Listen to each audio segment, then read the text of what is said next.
Assalamualaikum warahmatullahi wabarakatuh. Bismillahirrahmanirrahim. Alhamdulillahi wa kafah. Wassalatu wassalamu ala sayyidina Muhammadanil Mustafa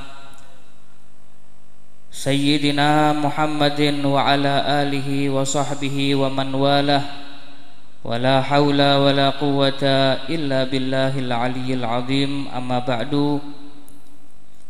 Hadratal muhtaramin ingkang kawula hormati segenap para habaib, para alim ulama, para kiai, para asatidz, segenap tokoh masyarakat, khususipun khadimul majlis Al-Habib Abdurrahman Barakbah lan Al-Ustad Gus Rafiul Hamid. Begitu juga kepada beliau panjenenganipun Gus Abdul Qadir Syadili dan akhin Al-Ustad Al-Habib Taufik Barakbah dan semua tokoh yang telah sama-sama hadir. Mugi-mugi guru-guru kita, orang-orang tua kita sedanten mudah-mudahan diparingi sehat wal afiah sehingga bisa terus membimbing kita untuk mendekatkan diri kepada Allah dan kekasihnya Nabi Muhammad SAW. Salam penghormatan juga saya sampaikan kepada segenap sesepuh, bini sepuh, bapak, ibu, hadirin hadirat, jamaah Majlis Ta'lim wal Maulid Riyadul Jannah rahimakumullah. Alhamdulillah, di malam yang mulia ini dan di tempat yang sangat amat mulia ini, kita telah sama-sama dikumpulkan oleh Allah dalam sebuah perkumpulan yang sangat disenangi Allah, perkumpulan yang penuh dengan cucuran rahmat dari Allah Subhanahu wa ta'ala, dalam rangka kita berzikir, kita bersolawat kepada Nabi besar Muhammad sallallahu alaihi wasallam, sekaligus kita masih memperingati kejadian Isra dan Mi'raj kekasih kita Nabi Muhammad sallallahu alaihi wasallam. Mudah-mudahan berkah majelis ini sedanten semuanya yang hadir, mudah-mudahan dikabulkan hajatnya oleh Allah Subhanahu wa taala. Mudah-mudahan anak-anak kita dijadikan anak-anak yang soleh dan solihah, anak-anak yang patuh bakti kepada kedua orang tuanya, membanggakan negaranya dan membanggakan kekasih kita Nabi besar Muhammad sallallahu alaihi wasallam. Amin ya rabbal alamin. Hadirin hadirat yang dimuliakan Allah, ketika kita berbicara tentang Isra dan Mi'raj Nabi besar Muhammad sallallahu alaihi wasallam, berarti kita sedang membicarakan sebuah peristiwa terbesar di dalam sejarah alam semesta. Kejadian yang sangat penting sehingga Allah Subhanahu wa ta'ala mengabadikannya di dalam kitab suci Al-Quran, yaitu di dalam surat Al-Isra. Allah berfirman, subhanalladzi asra bi'abdihi lailam minal masjidil harami ilal masjidil aqsa alladzi barakna haulahu linuriyahu min ayatina innahu huwas samiul basir. Di dalam firman ini Allah bercerita, Allah menjelaskan bahwasanya Allah telah mengisrakan dan juga Allah memi'rajkan kekasih kita Nabi Muhammad sallallahu alaihi wasallam dari kota Makkah Al-Mukarramah menuju Masjidil Aqsa. Jadi sebenarnya wonten dua perjalanan. Sing nomor setunggal namine perjalanan Isra. Niku saking Mekah menuju Masjidil Aqsa. Nggih sempet transit 4 kali. Berangkat saking Mekah nggih numpak buruk. Kemudian transit yang pertama di kota Madinah Al-Munawwarah. Malaikat Jibril memerintahkan kepada buruk kendaraan untuk turun, lalu Rasulullah sholat 2 rakaat di sana. Kemudian Rasulullah bertanya dan dijawab oleh malaikat Jibril, ini adalah kota Madinah. Nanti kamu akan hijrah ke sini. Lalu berangkat malih. Transit yang kedua di Gunung Tursina, Bukit Tursina. Kemudian malaikat Jibril memerintahkan buruk untuk turun. Kanjeng Nabi sholat 2 rakaat di Gunung Tursina. Lalu kanjeng Nabi tanglet dan dijawab oleh malaikat Jibril, ini adalah Bukit Tursina, tempat Nabi Musa menerima wahyu. Barokah sholat 2 rakaat dan meriku.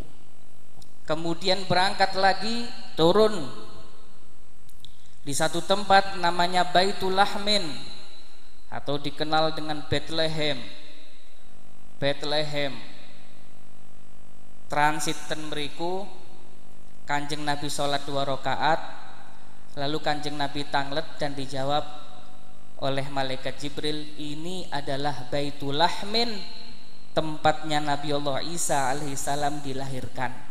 Tempat ini barokah. Kanjeng Nabi sholat 2 rakaat. Kemudian barulah perjalanan menuju Masjidil Aqsa. Nggih niki wonten cerita-critane nggih dawa, tapi niki kula singkat mawon.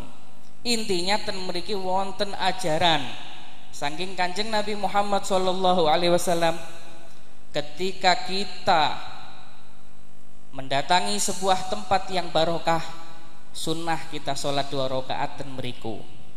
Lek panjenengan ziarah kuburan lalu ten mriku wonten griyane tiyang soleh sing pun sedo niku, seorang ulama, kamarnya nopo tempat iktikafnya, kita sunnah sholat 2 rakaat ten mriku. Mbuh niku mungkin kuburane Mbah Khalil Bangkalan, nopo panjenengan ziarah Mbah Hasyim Asy'ari, atau mungkin guru kita Gus Abdurrahman Syadzili, Gus Abdurrahim Syadzili. Panjenengan tanglet, lho biasae guru kula niku lek iktikaf kajengi Jumatan ten pundi ngene. Oh biasane gurumu dik kono lek iktikaf. Panjenengan salat 2 rakaat ten mriku. Dan ini dilakukan oleh kekasih kita Nabi besar Muhammad sallallahu alaihi wasallam. Allahumma shalli ala Muhammad. Niki Isra saking Mekah menuju Masjidil Aqsa. Mantun ngoten, saking Masjidil Aqsa niku dinamakan perjalanan Mi'raj. Saking Masjidil Aqsa bertemu Allah, melewati 7 lapis langit, juga ke surga, juga sempat melihat neraka. Kemudian sampailah Nabi Muhammad sallallahu alaihi wasallam bertemu Allah Subhanahu wa taala dalam rangka menerima kewajiban sholat 5 waktu.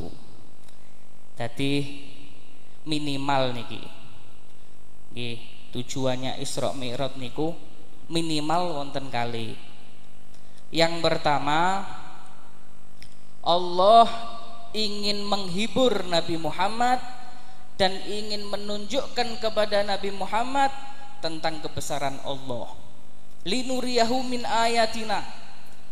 Sebab saat itu Kanjeng Nabi ketika usia 50 tahun beliau ditinggal wafat oleh istri tercinta Sayyidah Khadijah radhiyallahu anha, seorang konglomerawati yang terkemuka di kota Makkah, tersugih, disegani, namanya Sayyidah Khadijah radhiyallahu anha. Mantun ngoten dapat berapa hari ditinggal wafat oleh pamannya Abu Thalib.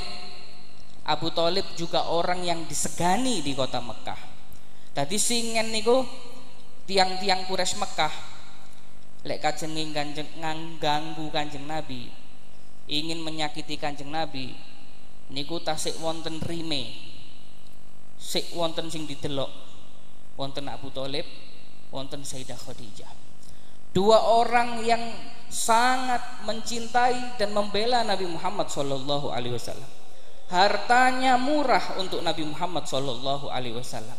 Waktunya murah untuk Nabi Muhammad sallallahu alaihi wasallam. Bahkan sampai nyawanya pun murah untuk Nabi Muhammad sallallahu alaihi wasallam. Dua orang ini yang sangat dicintai Nabi wafat ketika beliau usia 50 tahun. Kanjeng Nabi bersedih.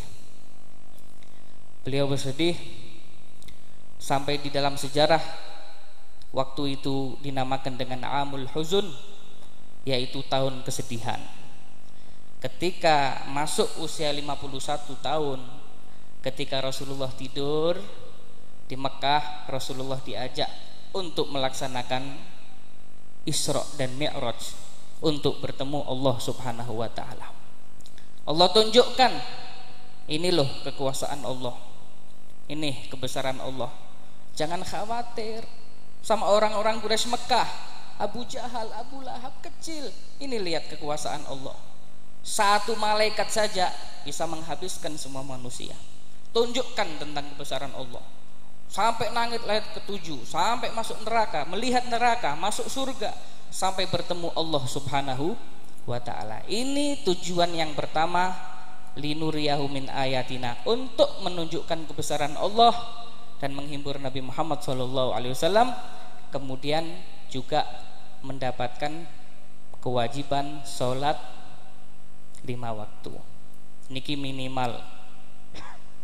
Makanya ketika Rasulullah mendapatkan kewajiban sholat 50 kali waktu, 50 sholat dalam sehari, seperti yang sudah sering kita kenal, sering kita dengar. Lalu Nabi Musa menyarankan sampai Nabi Muhammad mundar-mandir sebanyak 9 kali. Berarti Rasulullah Shallallahu Alaihi Wasallam melihat zat wujudnya Allah dengan mata beliau sebanyak 9 kali.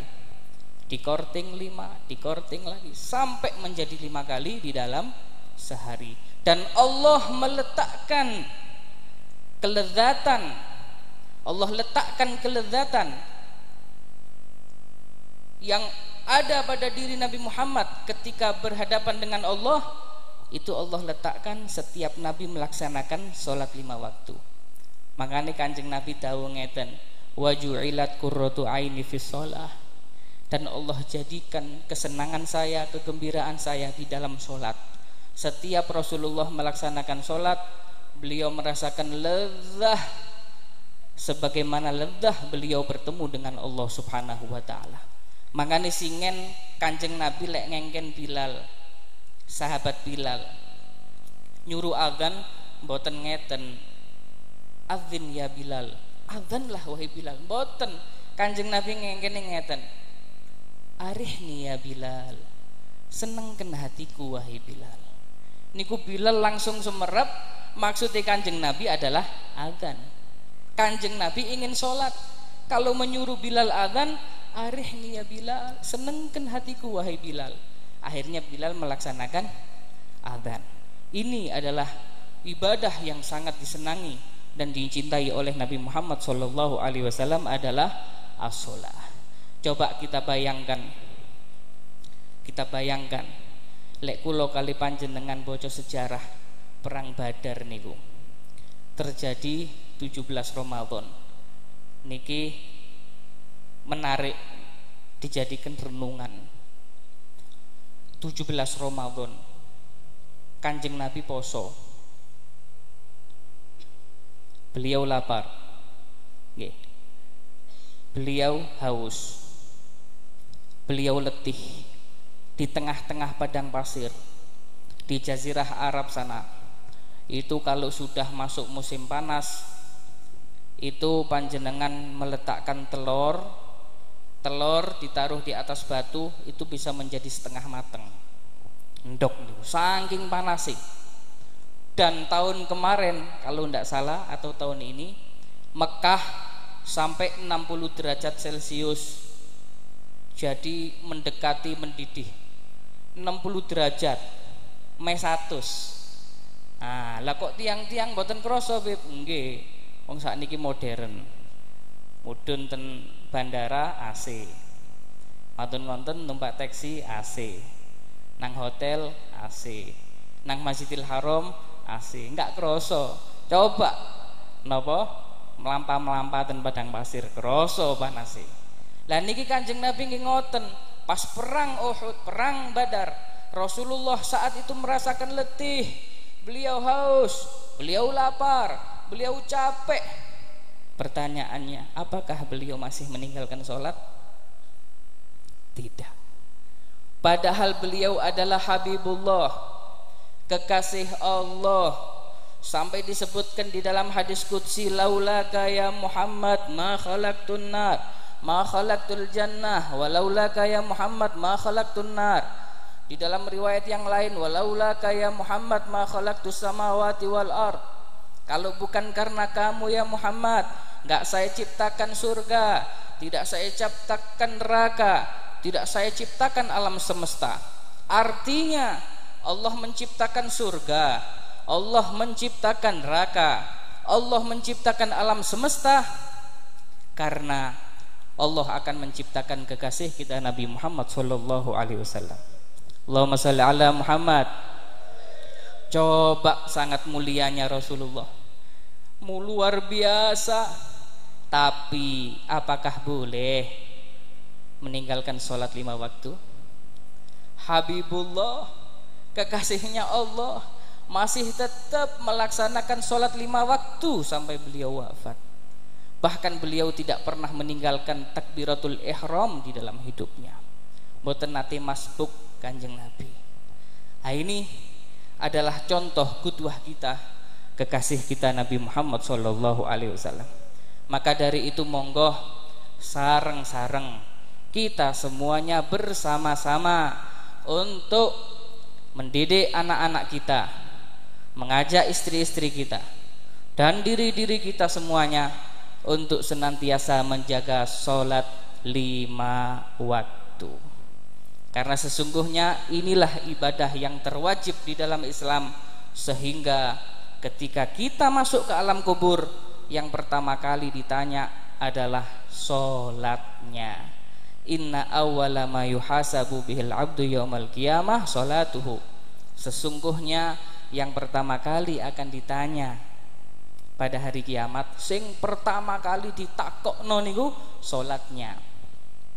Ditangleti, lek sholati beres, sholati sae, sholati beres, semuanya akan menjadi beres. Seakan-akan ketarik ngoten. Tapi kalau sholatnya mboten sae, sholatnya enggak beres, mboten sembahyang, ngapunten, nanti semuanya bisa menjadi tidak baik, seakan-akan keseret. Maka dari itu monggo melewati majelis yang mulia ini dengan bimbingan guru-guru kita, bimbingan para habaib, para kiai, marilah kita semuanya bersama-sama godaman ala godamin, sedikit demi sedikit marilah kita ikuti, kita cintai, kita teladani kekasih kita Nabi besar Muhammad sallallahu alaihi wasallam, dengan harapan mudah-mudahan kita semuanya akan dijadikan sebagai kekasih-kekasih Allah Subhanahu wa taala. Mugi-mugi sedanten sing hadir diparingi kekuatan istiqomah oleh Allah Subhanahu wa taala untuk senantiasa menggapai ridha Allah, menggapai ridha kekasih kita Nabi Muhammad sallallahu alaihi wasallam, sehingga pada akhirnya mudah-mudahan semuanya akan diwafatkan dalam keadaan husnul khotimah, masuk dalam surga Allah tanpa dihisab bersama Nabi Muhammad sallallahu alaihi wasallam. Ala hadhihi niyah kulli niyatin salihah wa ila hadratin Nabi Muhammad sallallahu alaihi wasallam. Al-Fatihah.